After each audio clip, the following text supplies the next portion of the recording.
욕심이 없다고요? 웃기지도 않네요. 그럼 결혼을 왜 해요? 당신 진짜 뻔뻔한 거 알아요? 그리고 돕는다고요? 돕긴 누굴 도와요?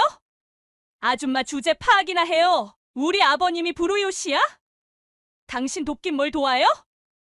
늙은이 똥기저귀나 갈고 사는 주제에 어디서 건방지게? 며느리는 비아냥거리며 말했습니다. 하여간 없는 것들은 이래서 안 돼. 돈 냄새만 맡으면 창피함도 없이 환장해서 눈 뒤집고 달려든다니까. 그래, 어디 한번 해봐요. 이 집 재산 10원이라도 그쪽한테 가나? 길 닦아놓으니 거지가 먼저 지나간다더니 어이가 없어서.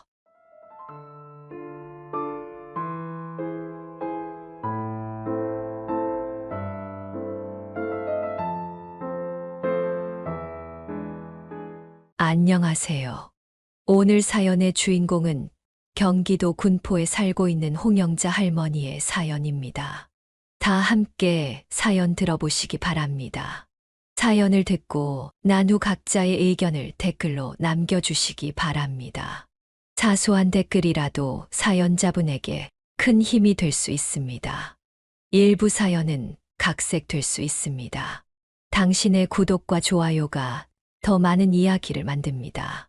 알림 설정까지 하면 더 빠르게 사연을 볼 수 있습니다. 홍영자 할머니는 25세의 어린 나이에 남편을 만나 결혼했습니다. 남편은 동네에서 유명한 부잣집 도련님이었습니다. 홍영자 할머니의 아버지의 권유로 남편과 선을 볼 수 있었고, 이야기가 잘 되어 결혼하게 되었습니다. 그러나 정작 홍영자 할머니는 남편에 대한 감정이 긴가민가 했지만 가족들이 좋아하는 것을 보고 차마 떨쳐낼 수 없었습니다. 또한 남편과 시어머니가 할머니에게 너무 잘해줘서 홍영자 할머니는 결혼을 결정했습니다. 하지만 결혼하고 반년도 되지 않아 남편은 완전히 다른 사람처럼 변해버렸습니다. 결혼 후에야 홍영자 할머니는 남편이 이미 한 번 결혼을 했었다는 사실을 알게 되었습니다. 어차피 속아서 한 결혼이었기에 이제와 어쩔 상황은 아니었지만 그래도 사과 한마디 정도는 들어야겠다고 생각했습니다. 그러나 시어머니는 오히려 버럭 소리를 지르며 할머니를 나무랐습니다. 그래, 이혼 경력이 있으면 뭐 어때서?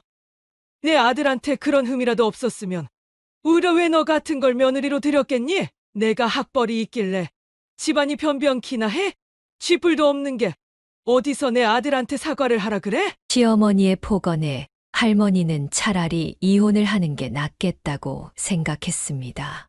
그런데 하필 그때 임신을 하게 된 것을 깨닫고 이혼의 뜻을 접게 되었습니다.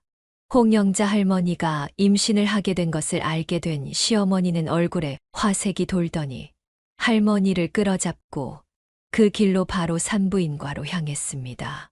검사를 해보니 시어머니는 의사에게 아들인지 딸인지 집요하게 물었습니다.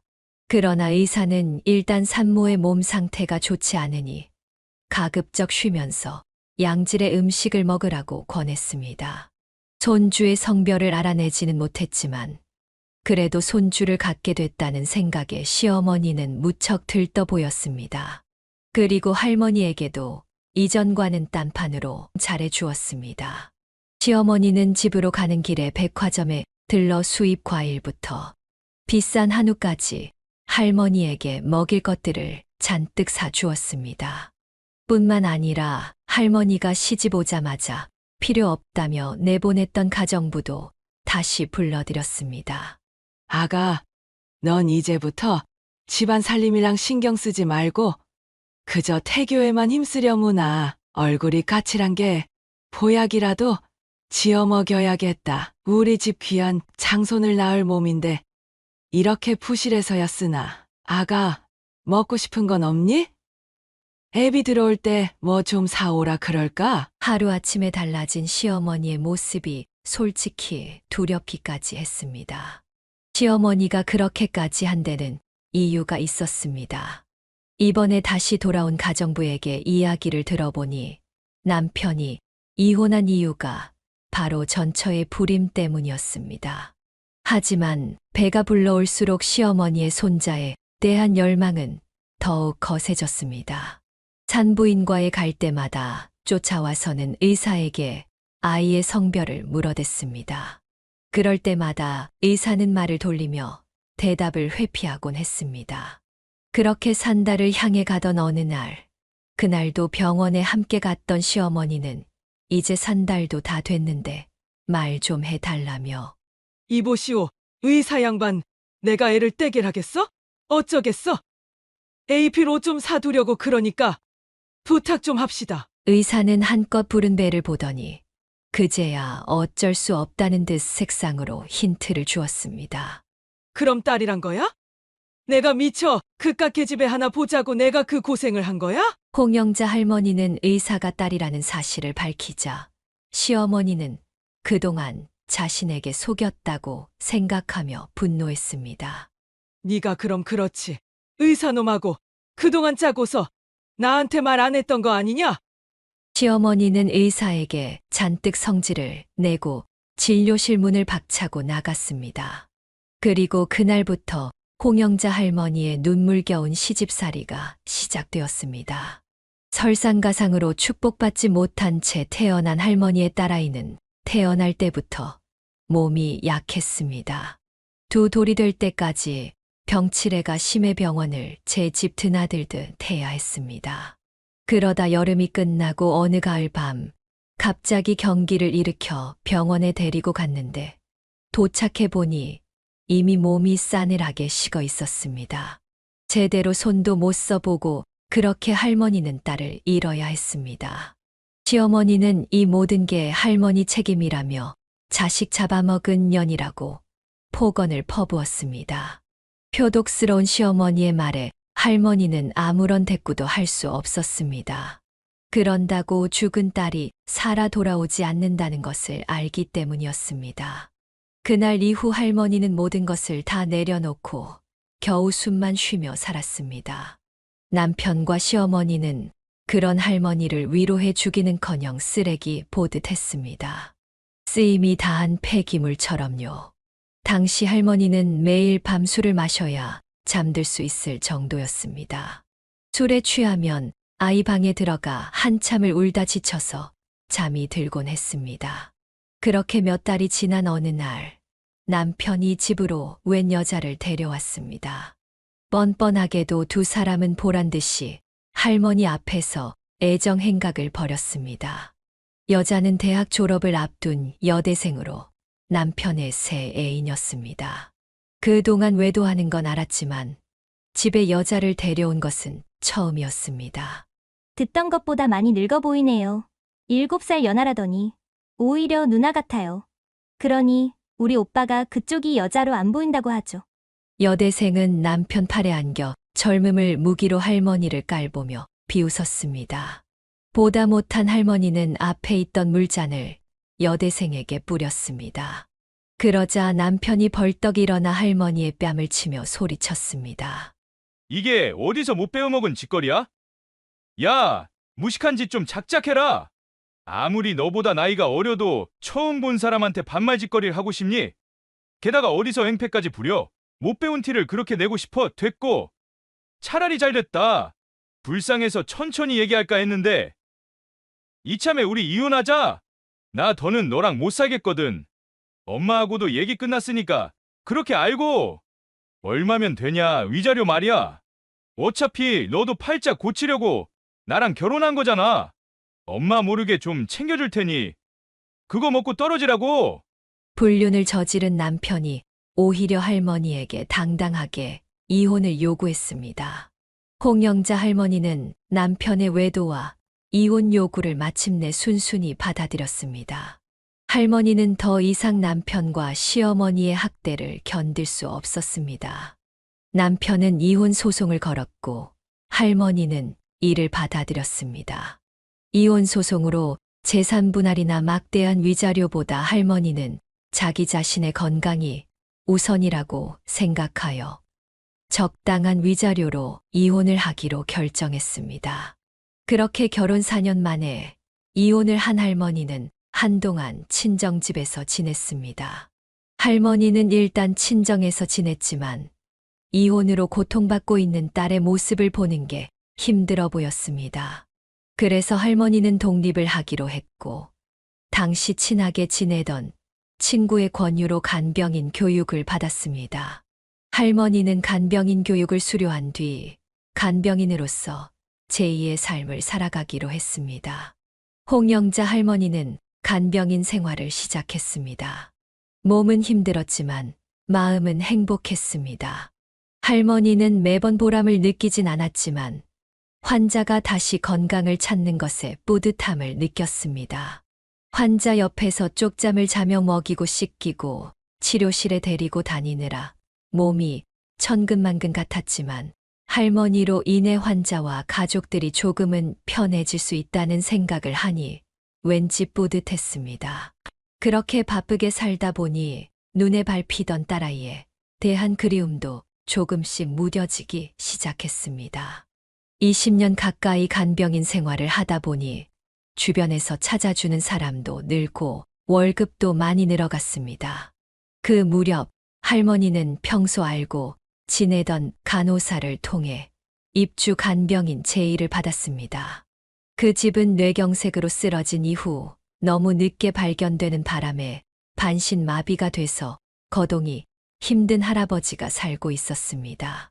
비록 침상에 누워 혼자 힘으로는 밥도 떠먹을 수 없는 처지였지만 딱 봐도 배움도 깊고 매너가 좋은 분이었습니다. 아내와는 10수년 전에 사별했고 결혼한 아들이 하나 있었습니다. 아들은 아버지 대신 회사를 운영하느라 바빠 거의 집에 찾아오지 않았습니다. 며느리도 마찬가지였습니다. 집에는 사장님과 파출 아주머니, 그리고 입주 간병을 맡은 할머니, 이렇게 세 사람이 전부였습니다. 저녁 시간이 되면 파출부 아주머니는 퇴근하고 밤에는 사장님과 할머니 둘뿐이었습니다. 할머니는 처음에는 남자 환자와 단둘이 있어야 한다는 점 때문에 이 일을 해야 하나 고민했지만 막상 와서 보니 환자가 점잖기도 하고 거동이 힘들어서 딱히 별일은 없겠다 싶어 하기로 했습니다. 거기다 옆에서 감시하는 가족도 없고 오히려 편하겠다고 생각했습니다. 그런데 모든 가정에는 나름대로의 사정이 있는 것처럼 이 집에도 나름의 문제가 있었습니다. 파출부 아주머니 말로는 사장님이 쓰러지시게 된 게 아들과 말다툼을 한 뒤였다고 했습니다. 아버지가 쓰러지자마자 바로 회사에서 아버지 자리를 차지했다더군요. 이 집 아들이랑 며느리는 사장님이 빨리 죽기를 바라는 사람들이야. 지 아버지 재산 빼먹을 생각에 눈이 시뻘건 놈들이지. 돈이 많으면 뭐해? 자식이 지부모 죽기만 바라는 천하의 잡놈인걸.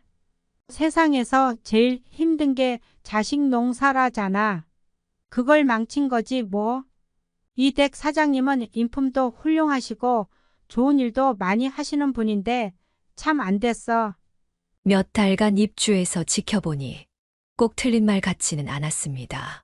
할머니가 입주하고 석 달이 다 돼 가도록 아들 내외가 찾아온 것은 처음 입주하던 날뿐이었으니까요. 그 후로는 전화도 한 통 없었습니다. 사장님은 힘이 빠진 눈으로 늘 창밖 풍경만 바라보았습니다. 음악도 싫고 TV도 싫다 하셔서 집안은 늘 절간처럼 적막했습니다. 파출부 아주머니가 퇴근한 이후에는 더더욱 그랬습니다.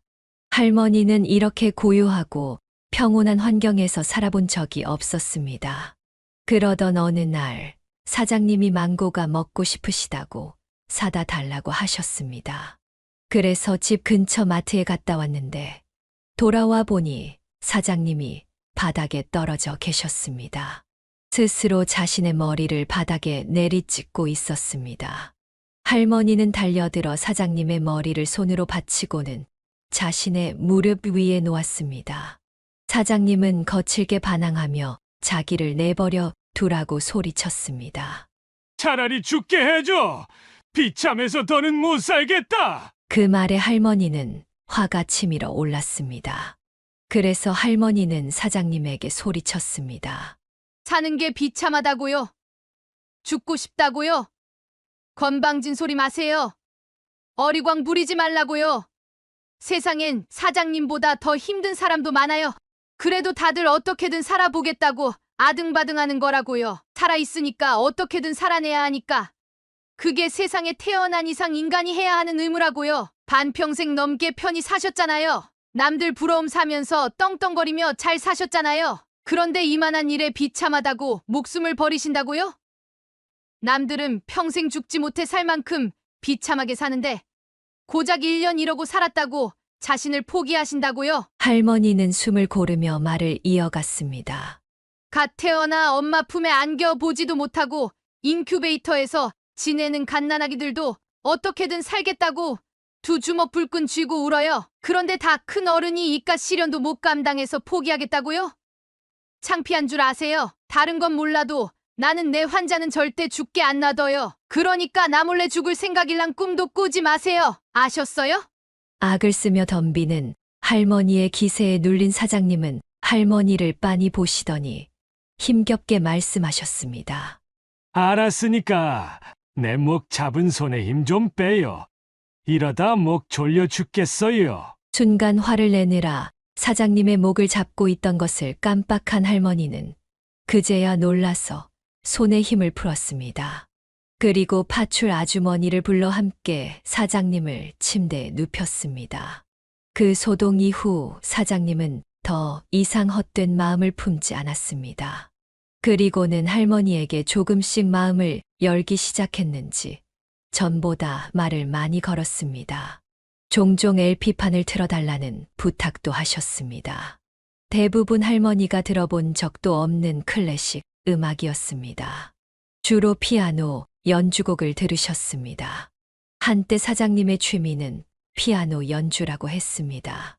어렸을 때부터 피아노 치는 것을 좋아해서 피아니스트가 되고 싶었지만 대대로 내려오는 회사를 물려받아야 했기 때문에 포기하시고 취미로만 했다고 하셨습니다. 그래서 할머니는 열심히 재활치료를 받아보자고 했습니다. 병원에 다니기 힘들면 집으로 재활치료사를 불러 시작하자고 했습니다. 그래서 아들을 집으로 불러들였습니다. 부자가 방에서 긴 얘기를 나누는 동안 할머니는 주방에서 파출부 아주머니와 차를 마시고 있었습니다.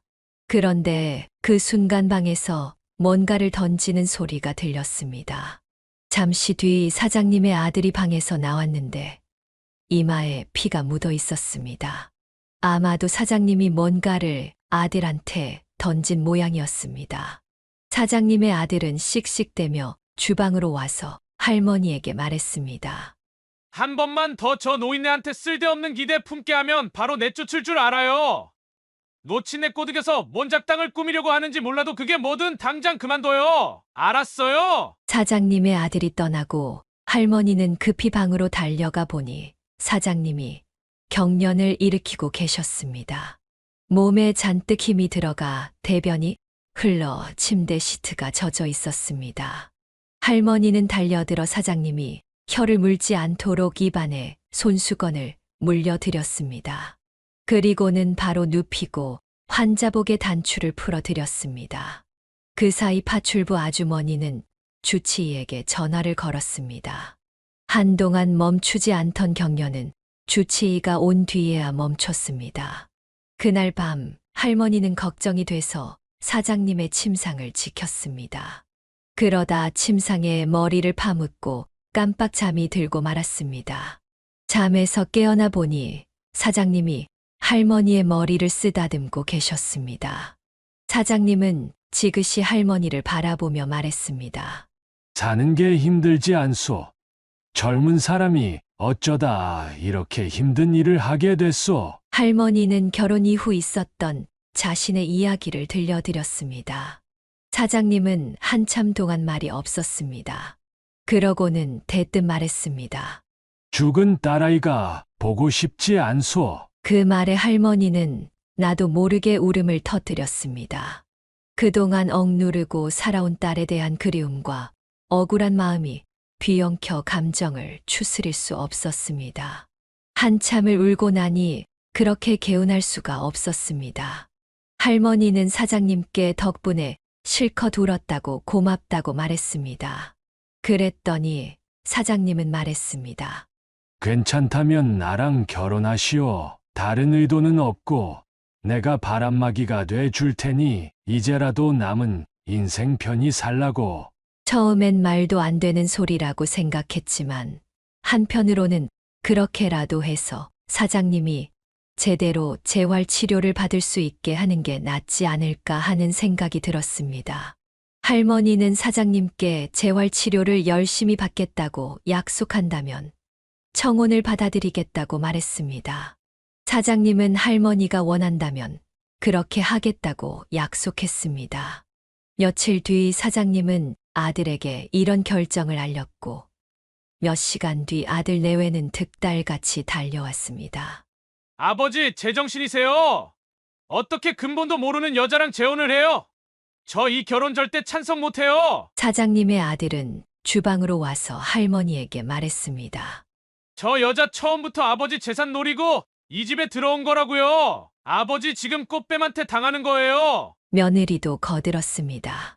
맞아요. 아버님 앞에서 이런 말 하긴 좀 그렇지만 저 여자 아버님 돈 보고 달려든 거 맞아요. 멀쩡한 여자가 뭐하러 혼자 몸도 못 가누는 남자랑 결혼을 한대요?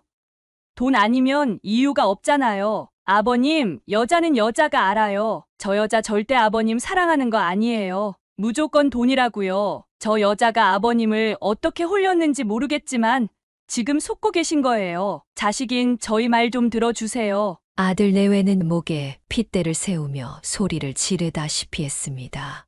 하지만 사장님은 끝까지 묵묵부답으로 일관했습니다. 그러자 아들 내외는 주방으로 와서 할머니를 잡고 설득하기 시작했습니다. 이 결혼 말도 안 되는 거 알죠? 사람이 양심이 있어야지 어딜 들어오려고 해요. 그럴 리 없겠지만 행여나 그런 생각하고 있다면 말로 할 때 지금이라도 멈추는 게 좋을 거예요. 돈 때문인 거면 내가 그 돈 줄 테니까 이쯤에서 멈춰요. 안 그럼 나도 가만 안 있어요. 그래, 얼마면 돼요? 할머니는 단호하게 대답했습니다. 돈 때문이 아니에요.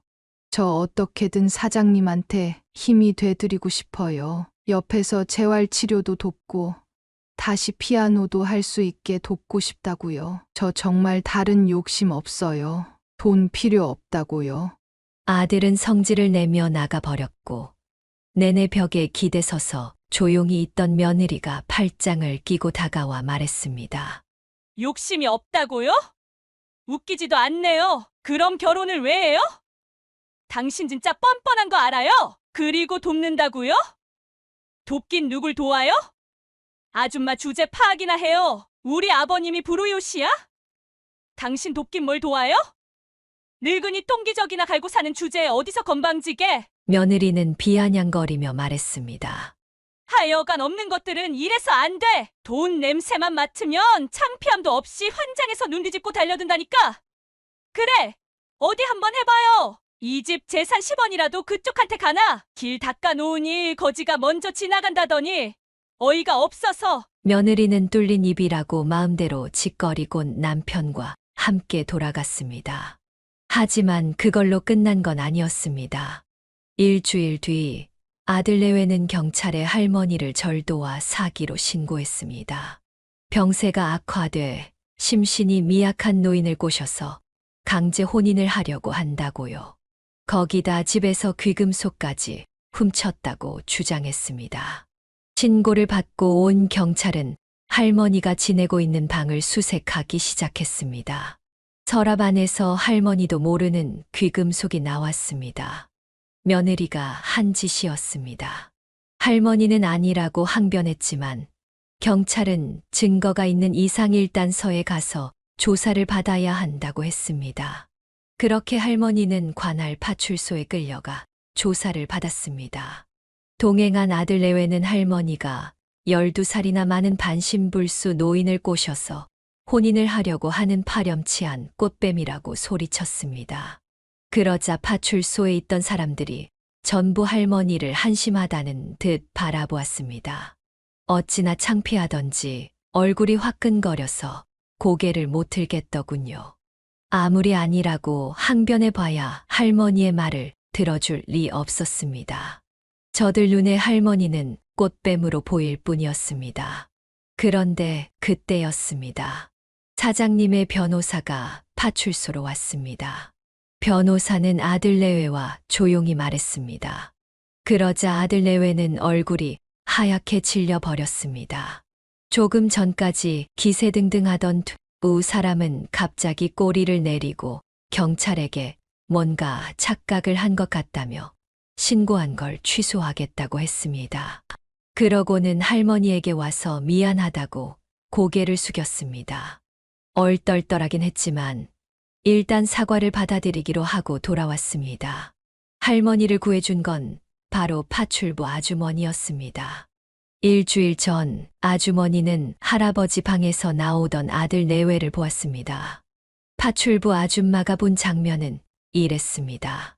아들 내외는 사장님이 쓰러지신 걸 알고도 119에 신고도 하지 않고 서재로 달려가 유 원장을 찾고 있었습니다. 유 원장을 찾느라 시간을 허비하는 바람에 사장님의 상태는 더 악화됐던 것이었습니다. 그리고 파출부 아줌마는 이 모든 것을 동영상으로 남겨놓았죠. 파출 아주머니는 괜히 남의 집 일에 끼어들었다가 분란만 일으킬 것 같아서 입을 다물고 있었는데 오늘 갑자기 며느리가 전화해 해고 통보를 하자 화가 나서 사장님을 만나러 온 것이었습니다. 사장님은 변호사를 파출소로 보내셨던 것이었죠. 결국 그 일로 아들은 회사에서 쫓겨났고 차후 유산도 받을 수 없게 되었습니다. 부모 목숨보다 돈이 먼저인 자식은 필요 없으니까요. 얼마 뒤 사장님은 재활치료를 시작했습니다. 연세가 있으셔서 경과가 빠르지는 않았지만 전보다는 확실히 차도가 있었습니다. 밥도 혼자 먹고 혼자 힘으로 휠체어에 앉는 것도 가능할 정도였습니다. 물론 아직은 샤워를 하거나 걸을 수는 없지만 지금처럼 열심히 재활치료를 한다면 가능할 거라고 생각했습니다. 할머니는 사장님에게서 다시 청혼을 받았습니다. 하지만 이번에는 그 청혼을 받아들일 수 없다고 했습니다. 할머니 역시 할아버지와 결혼을 하면 평생 편하게 생활할 수 있다고 생각했습니다. 그런데 할머니는 할아버지의 돈을 보고 접근했다는 소리도 듣기 싫고 자신에게 더 당당한 사람이 되고 싶었습니다. 사장님은 잠시 침묵을 지키다 조용히 물었습니다. 뭐가 문제인 거요? 뭘 망설이는 거요? 할머니는 깊은 한숨을 내쉬며 말했습니다. 사장님, 제가 사장님을 사랑하는 건 맞아요. 하지만 저는 이미 너무 많은 상처를 받았어요. 제 인생에서 또다시 누군가에게 의지하고 싶지 않아요. 저 혼자서도 충분히 살아갈 수 있어요. 이젠 저에게 더 당당한 내가 되고 싶어요. 그렇게 할 수 있게 도와주세요. 사장님은 고개를 끄덕이며 이해하려고 애썼습니다. 당신이 겪은 일들을 알고 있어. 그리고 그 모든 걸 견뎌낸 당신이 얼마나 강한 사람인지도. 하지만 내가 당신을 도울 수 있다면, 그리고 당신이 조금 더 행복해질 수 있다면, 그게 나쁜 거요. 할머니는 눈을 감고 잠시 생각에 잠겼습니다. 그동안의 상처와 고통이 그녀를 뒤흔들고 있었습니다. 그러나 그녀는 자신을 지키기 위해 결정을 내렸습니다. 저는 이제 제 인생을 제가 선택하고 싶어요. 누구의 보호 아래서가 아닌 제 자신의 힘으로 살아가고 싶습니다. 당신이 제 곁에 있어 준다면 그것만으로도 저는 충분히 감사할 겁니다. 결혼 대신 저희 그냥 이렇게 친구처럼 애인처럼 평생 살아가는 건 어떠세요? 사장님은 아픈 표정을 지으며 고개를 끄덕였습니다. 그럽시다. 당신의 뜻이 그렇다면 어떻게 내가 강제하겠소. 그래도 여전히 지금처럼 변하는 건 없을 거예요. 그들은 서로를 이해하며 그 순간을 받아들였습니다. 사장님은 할머니에게 또다시 청혼하지 않겠다고 다짐했지만 그들의 관계는 이전보다 더 깊어졌습니다. 할머니는 그 후로도 간병인으로서의 삶을 이어갔습니다. 사장님과 함께 재활 치료를 도우며 서로의 삶에 힘이 되어 주었습니다. 그들은 결혼이라는 이름이 아닌 진정한 동반자로서 서로를 지지하며 살아갔습니다. 비록 결혼하지는 않았지만 그들의 관계는 그 어떤 부부보다도 깊고 강했습니다. 여기까지가 홍영자 할머니의 사연이었습니다. 홍영자 할머니는 어려서부터 기구한 사연이 많았습니다. 인생이 너무 힘들어 포기하려고 했지만 결국 모든 것을 이겨낸 홍영자 할머니가 멋있습니다. 홍영자 할머니의 사연을 듣고 각자의 의견을 댓글로 적어주시기 바랍니다. 사소한 댓글이라도 사연자분에게 큰 힘이 될 수 있습니다. 또한 각자 힘든 일을 이겨낸 스토리가 있다면 댓글로 공유하여 다른 사람에게 힘이 될 수 있습니다.